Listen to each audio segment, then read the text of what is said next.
देखिए, पहली बात तो ये कि ऑक्सीजन की तरफ हम जब इंडिया में हालात ऐसे हुए तो हम उसकी जानिब गए। हमने सोचा कि ये भी चीज़ें होनी चाहिए।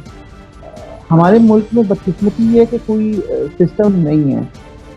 ये 1 साल से हमें सब चीज़ें पता थी लेकिन हमने कुछ भी नहीं किया। फिर हमारे यहाँ बात ये आ जाती है कि कौन करेगा ये सब। और ये दुनिया का वाहिद मुल्क है।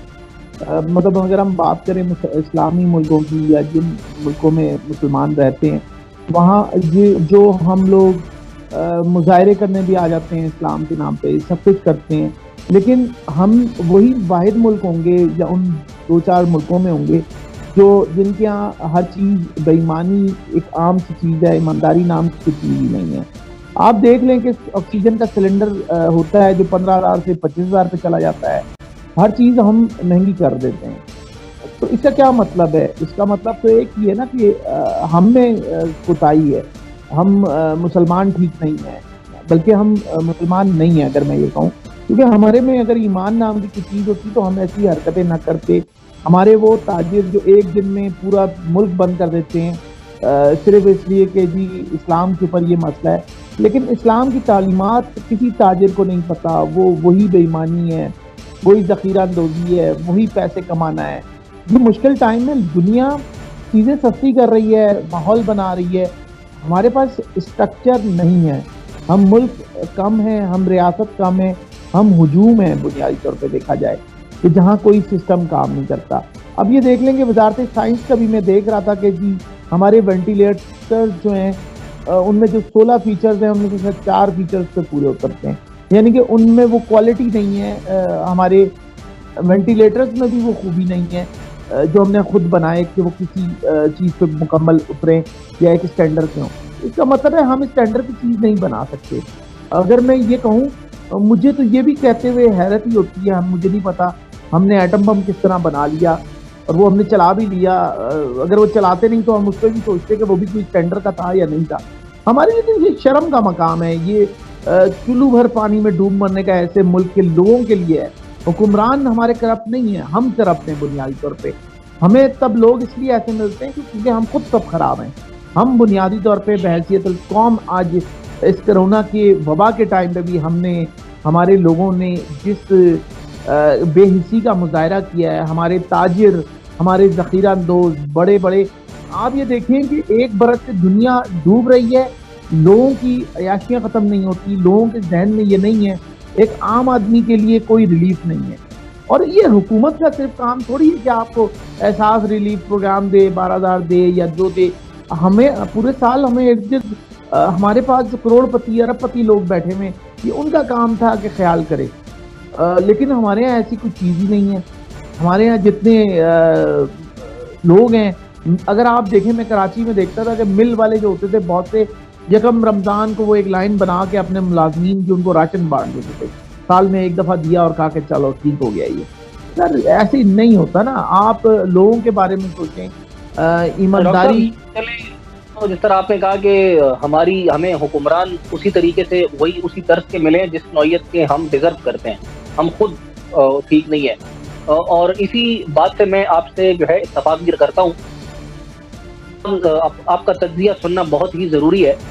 वो ये कि एक मास्क सर छोटा सा 10 रुपए का मिलता, तो चेहरे पर चढ़ाने के लिए आपके पूरे मुल्क में डिस्ट्रिक्ट वाइज पाकिस्तान आर्मी को मदऊ किया गया है। ये वो कौम है जो कि नारे लगाती है, जो कि दावा करती है कि हम अपनी अफवाज के साथ खड़े हैं, हर मुश्किल वक्त में अगर फलां से ऐसे कर देंगे, हम चीर देंगे, हम फाड़ देंगे। लेकिन ये वही उसी अफवाज को इन्होंने इतनी तकलीफ दी कि अब उनकी जो जिम्मेदारियां हैं, और ये भी हम लोग, हमारे ही लोग बात करते हैं कि इनकी ड्यूटी तो बॉर्डर पर है, बॉर्डर पर बैठो। तो सर मास्क पहनाने के लिए हमें वो लोग आ रहे हैं कि यार प्लीज मास्क अपने चेहरे पर चढ़ा लें। इस हवाले से आप क्या कहेंगे डॉक्टर साहब? सर ये मैं फिर वही कहूँगा कि ये बहसीत पाकिस्तानी एक ऐसे माशरे का हिस्सा होते हुए मुझे शर्म आती है ये कहते हुए कि हमें डिसिप्लिन के लिए भी हमें फ़ौज बुलानी पड़ती है। और ये पहली दफ़ा नहीं हो रहा, ये नवाज शरीफ साहब ने भी फ़ौज बुलाई जब क्या वापदा वापडा का महकमा आपको करप्ट लगता था, आपने कहा जी फौज आके ठीक करेगी। उन्होंने एक एक करके इदारों में फौज को लाते गए कि जी ये ठीक करेगी, ये भी ठीक करेगी। दुनिया के किस मुल्क में ऐसा होता है कि आप फौज को उतारते हैं अपने महकमों को ठीक करने के लिए? आप सड़कों पे क्या डिसिप्लिन के लिए फौज को लाएंगे? आप को अंदाजा है कि ये फौज के लिए, फौज को आप इस तरह सड़कों पे ला के अवाम के अंदर कोरोना जो फैल रहा है, खुदा न खास्ता उन फौजियों में, उन सिपाहियों में अगर कोरोना फैल गया तो हमारे पास इतनी लोग ही नहीं होंगे, हमारी फौज भी हमने तो फौज को खतरे से दो चार कर दिया। उनको मजबूर कर रहे हैं, पूरा हुकूमत ने उनको मजबूर किया है, क्योंकि मैं और आप एसओपीज पर अमल दरामद नहीं कर रहे, हम मास्क का इस्तेमाल कर नहीं कर रहे। देखें हम जो कर रहे हैं या नहीं कर रहे, लेकिन हमें ये फौज को खतरे में नहीं डालना चाहिए था। फौज का एक आम सिपाही जब सड़क पे आएगा उसको कोरोना का खतरा बढ़ जाएगा, और खुदा न खास्ता फौज में अगर कोरोना फैल गया पाकिस्तानी फौज में, आपको अंदाजा है आपके बॉर्डर्स कितने वल्नरेबल कंडीशन में चले जाएंगे, हम कितने कमजोर हो जाएंगे। मैं बिल्कुल इसके हक में नहीं हूँ। कोरोना में अभी भी वक्त है, हुकूमत को चाहिए या फौज को खुद ये फैसला करना चाहिए कि वो ये कहे कि हम कोरोना के एसओपीज को लागू करने के लिए हम सड़क पे नहीं आएंगे। ये मेरे ख्याल में मेरी ये सोची समझी राय है। फौज को फौरी तौर पे ये स्टेप करना चाहिए कि वो कह के सॉरी हम नहीं आते। हाँ, अगर आपने बुलाना है आप रेंजर्स बुला लें, चले फिर भी बेहतर है, लेकिन आप फौज ना बुलाएं। आप एफसी को बुला लें, आप रेंजर्स को बुला लें अगर आपका हद है, लेकिन आप फौज को एसओपी के लिए ला के आप बॉर्डर्स की हालत खराब कर सकते हैं। आप पूरी फौज के अंदर ये मसला हो सकता है। सर आखिरी सवाल की तरफ आता हूँ, वो ये है कि इस वक्त जो हालात इंडिया के अंदर बने हुए हैं वो काबिल रहम है, अफसोस का मकाम है जिस तरीके से वहां पर और जिस तेजी, और हर इंसान काबिल रहम पोजीशन में है। उनकी सरकारी जो गवर्नमेंट के लोग हैं वो भी, जिनके ऊपर हम यहाँ पर बैठकर तनकीद रहम आता है, वो भी हैं कि वो इस जो वबा है उससे अल्लाह ताला उनको निकाले, इस मुश्किल में उनकी आसानी पैदा करे। तो इस हवाले से आप क्या कहेंगे? पाकिस्तान ने भी एक बहुत पॉजिटिव जेस्चर शो किया है, सरकारी सतह पर भी लोग दुआएं भी कर रहे हैं। एडी साहब ने डायरेक्टली मोदी साहब को खत भी लिखा और 50 एम्बुलेंसेज की ऑफर भी की, और उसके साथ साथ जो शाह महमूद कुरैशी साहब का भी बयान है वो भी खैर सगाली ही का बयान है। इस हवाले से आपकी क्या राय है, आप क्या कहते हैं? पहली बात ये है कि ईदी साहब के 50 एम्बुलेंस की ठीक है, ये बड़ी हम कह सकते हैं, लेकिन मेरे ख्याल में प्रैक्टिकली एम्बुलेंस से क्या होगा? इंडिया 1 अरब की आबादी, आप उसको जाके कहते हैं ये एम्बुलेंस ले लो उनसे, ठीक है वो उनकी जाती राय है, मैं उस पर कोई बयान नहीं दे सकता, लेकिन मेरे ख्याल में ऐसी चीज़ कहने की कोई मतलब सेंस नहीं बनती। और ईदी फाउंडेशन के अब वो हालात भी पहले जैसे नहीं है, और ये एम्बुलेंस की उनको क्या ज़रूरत है? आप क्या चीज़ दे रहे हैं मुझे समझाएं। आप मुल्क को नहीं संभाल पा रहे, आप कह रहे हैं वहाँ जाके करेंगे। और सिर्फ उनकी बात नहीं है, हुकूमत भी कहे कि जी हम आपको संभालेंगे, हम अपने आप को पहले लोगों को संभाल लें, तो बड़ी बात है। हमारी तो वैक्सीनेशन के हालात आप देख लें, लोगों को आज भी यकीन नहीं है कि कोरोना कोई बीमारी है। तो ऐसे में वो कदरे बेहतर है, वो इंडिया से कदरे बेहतर इसलिए है कि हमारा सिर्फ स्टील मिल का जो प्लांट है 30 ton oxygen per day provide करने की कैपेसिटी रखता है, और हमारी टोटल रिक्वायरमेंट 80 टन है। की जो रिक्वायरमेंट है और उसके जो हालात हैं वो हम सबके सामने है, तो इस सूरत कुछ ना कुछ इमदाद तो उनकी जरूर कर सकते हैं। अच्छा, पहली बात ये कि अभी आपसे बात करने से पहले मैं ट्विटर पे ही देख रहा था बयान, जो वजीर साइंस हो गए शिबली साहब भी चले गए, तो उनकी भी मैं देख रहा था कि फौरी तौर पे शायद ऐसा मुमकिन नहीं है कि वो स्टील मिल का प्लांट हो एक्टिव हो सके। एक चीज़ मैं आपसे ज़रूर कहूँगा, हमारे यहाँ जो अफवाह साजी होती है ना, रूमर्स, फौरी तौर पे सोशल मीडिया कोई भी खबर उठाता है और कहता है जी ये काम हो जाएगा, तब प्रैक्टिकली कामों को होने में बहुत मुश्किल बात होती है, उसको लेके आना ऐसा मुमकिन नहीं है। अगर आपका स्टाफ 24 आवर्स काम करता है, उस सूरत में विद इन अ वीक आपका प्लांट ऑपरेशनल हो सकता है, जो कि इस वक्त डेड है। ये जो कि स्टील मिल्स के हैं, ये उनके अकॉर्डिंग मैं बात कर रहा हूँ।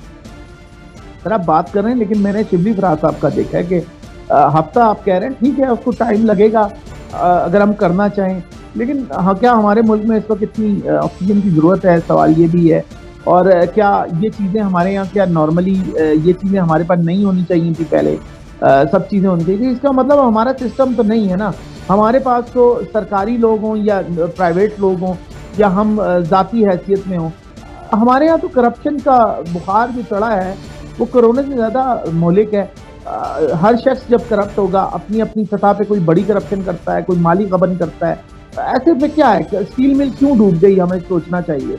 क्योंकि वहाँ स्टील मिल में जो लोग बैठे थे, अगर वो इतने अच्छे होते, आज वो कहते हैं हम ये कर देंगे, तो ये सब देखें, मेरी जाती राय तो ये कि सब बातें होती हैं करने की, और ये लिप सर्विस है। आके आप जब सब कुछ डूब रहा हो तो एक बंदा आएगा मैं जहाज ही उड़ा दूंगा, जहाज में सुराख हो चुका है, पानी भर रहा है, अब आप कहेंगे मैं उड़ा दूंगा, वो कैसे उड़ेगा सर, मुमकिन नहीं है। आप कुछ भी बहाने कर लें और ये रूमर्स टाइप की चीज़ें आप ले आएँ, इस मुल्क में ये मुमकिन नहीं है। इस मुल्क में हम कह सकते हैं अयूब के दौर को एक डिक्टेटर था, लेकिन बहरहाल एक बेहतर दौर था। बहुत सारी चीज़ें अच्छी भी हुई, बुरी भी हुई कि उसने 3 पानी दरिया बेच दिए अयूब ने, ये भी एक बात है। लेकिन एक बहरहाल था, भुट्टो के दौर को हम अच्छा कहें बुरा कहें, लेकिन भुट्टो जैसी शख्सियत नहीं है हमारे पास, अयूब नहीं है। नवाज शरीफ के दौर में भी वो एक स्टेप ले लेते थे, कम से कम उनकी टीम अच्छी थी। मौजूदा हुकूमत में वजारतें ही चेंज होती रहती हैं, उनको अभी तक वो ये तय नहीं कर पा रहे कि कौन बंदा टैलेंटेड है। वो क्रिकेट खेलते हैं तो क्रिकेट की बात करें, किस बंदे को किस जगह खिलाना है। चूंकि वो एक्सपीरियंस नहीं है, पहली हुकूमत है, तो वो एक्सपेरिमेंटल जिसको हम कहते हैं ना, वो उस हालत में, तजुर्बे की हालत में, और एक्सपेरिमेंट हो रहे हैं। और कोरोना भी है, और एक तरफ कोरोना है और एक तरफ वो क्या है, चक्की की मुशक्कत है। और